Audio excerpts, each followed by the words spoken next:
Good afternoon students. अभी हम लोग मन पोयम का ही आगे का देखेंगे। हमने उस दिन कहाँ तक देखा था? भीतरी कुंठा आँखों के द्वार से आई बाहर, बराबर। अभी आगे है, खरे जल से धुल गए विषाद मन पावन। अभी ये भी क्या है? आंसुओं से ही रिलेटेड है। खारे जल से मतलब क्या? आंसुओं से। धुल गए विषाद मतलब क्या है? आंसू बहने के वजह से क्या होता है? सारे के सारे दुख क्या होते हैं? मन के बाहर आ जाते हैं। मन पावन, और जिसके कारण आप क्या करते हो?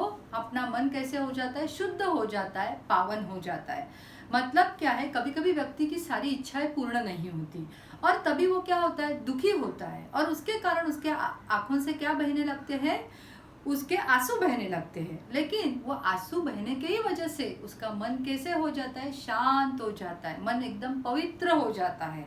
समझ में आया? आगे, मृत्यु को जीना जीवन विष पीना है जीजी विषा। जीजी विषा मतलब जीने की इच्छा। अभी देखो, कभी क्या कहते हैं कि जीवन में अनेक संकट आते हैं, अनेक कठिनाइयाँ आती है, अनेक परेशानियाँ आती है। जीवन कैसे? एक लड़ाई की तरह है, संग्राम की तरह है, और मृत्यु ही उसका क्या है? अंतिम सत्य है, बराबर। मृत्यु को जीना मतलब क्या है? हम लोग जीते किसके लिए है? तो एक ना एक दिन हमको मृत्यु आने ही वाली है, पता ही है हमको।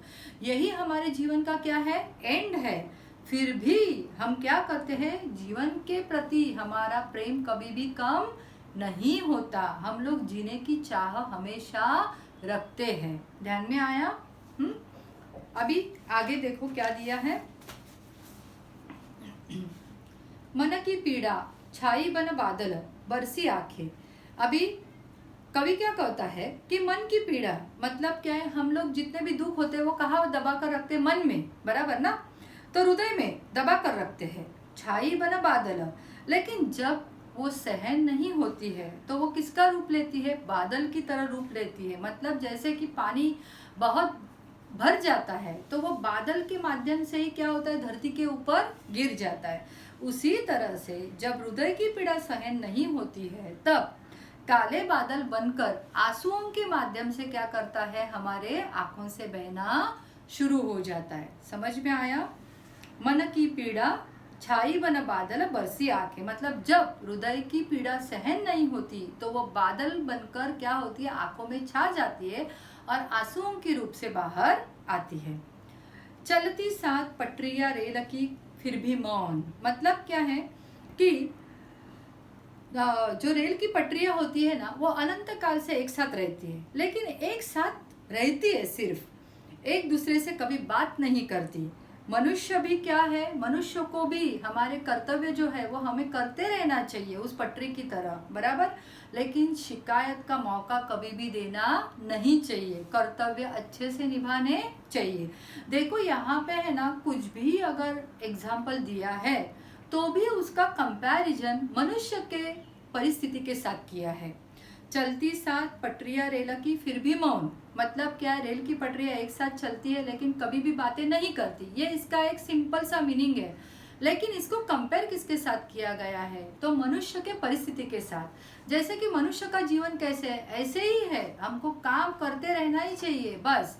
लेकिन कभी भी अपने कर्तव्य को क्या नहीं करना चाहिए? भूलना नहीं चाहिए, और उसके प्रति कभी हमें शिकायत भी नहीं करनी चाहिए। समझ में आया? आगे, सितारे छिपे बादलों की ओट में सूना आकाश मतलब क्या है? देखो, जिस तरह से आसमान में सितारे जब होते हैं ना, तब आसमान बहुत सुंदर दिखता है, अच्छा लगता है। और जब वो उसकी ओट में मतलब उसके अंदर चले जाते हैं, बराबर, आसमान के ओट में चले जाते हैं, तब क्या होता है?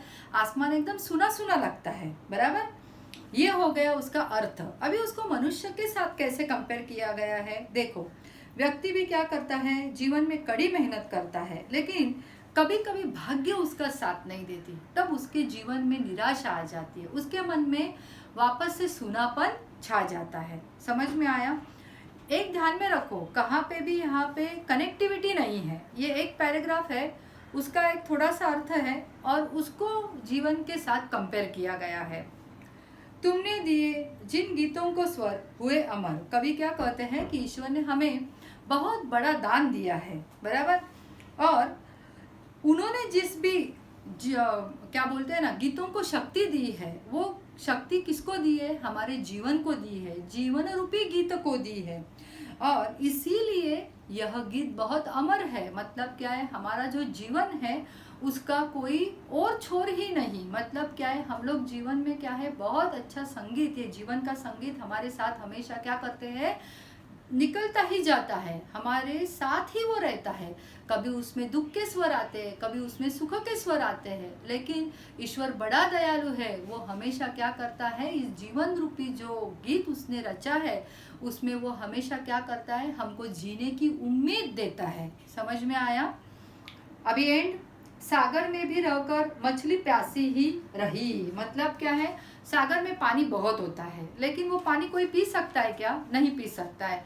तो वो बेचारी मछली भी नहीं पी सकती है। बराबर, ये हो गया उसका अर्थ। अभी व्यक्ति के बारे में क्या कहा है, इसीलिए व्यक्ति कितना भी बड़ा हो, मतलब उसके पास बहुत ज़्यादा धन भी हो, वो बहुत शक्तिमान हो, लेकिन अगर उसने जीवन रूपी सागर में, मतलब क्या, जरूरतमंद लोगों की अगर उसने सेवा नहीं की, तो उसका जीवन भी किसके तरह है, उस सागर की तरह है कि जिसमें पानी तो बहुत है लेकिन कोई पानी पी नहीं सकता। इसीलिए मनुष्य को भी क्या करना चाहिए कि अपने पास जितना भी है उसमें से थोड़ा बहुत देने की उसमें क्या होनी चाहिए, चाह होनी चाहिए।